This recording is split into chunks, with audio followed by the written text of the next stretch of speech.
ഏയ് എവിടെ പോവാ? ഞങ്ങളെ ഇന്ന് ഇവന് ഹൈദരാബാദ് ബിരിയാണി ഉണ്ടാക്കിയിരിക്കണായിരുന്നു. യു പിക്കാരനാണ്. നമ്മളെ ഹൈദരാബാദ് ബിരിയാണി ഞങ്ങളൊന്ന് പോയി നോക്കട്ടെ, എന്താ അഭിപ്രായം നോക്കട്ടെ കേട്ടോ. ആരെങ്ങനെ ഉണ്ടാക്കിയെന്ന് പോയി നോക്കുക. ഭയങ്കര സ്നേഹം കേട്ടോ. യു പി ആണെന്ന് പറഞ്ഞിട്ട് കാര്യമില്ല, കേരളക്കാർ ഭയങ്കര കാര്യമാണ്. റൂമൊക്കെ നോക്കണ്ട, റൂം മുസ്ലിംമാർ റൂം ഇതാണ് അവസ്ഥ. നോക്കിയിട്ട് കാര്യമില്ല, ഇതാണ് എല്ലാരും അവസ്ഥ അത് തന്നെയാണ്. അപ്പൊ നമ്മള് ബിരിയാണി ആണ് നോക്കാം. ബിരിയാണി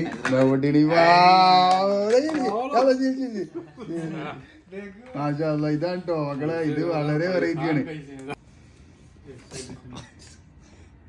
റോണക് തങ്ങൾ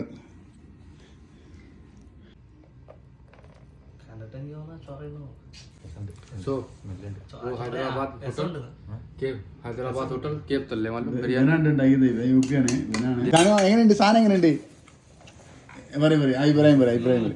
പൊളിയാ? ഞങ്ങൾ ആദ്യമായിട്ട് കേട്ടോ യു പിക്കാരുടെ ഹൈദരാബാദിലാണ്. നല്ല മസാല.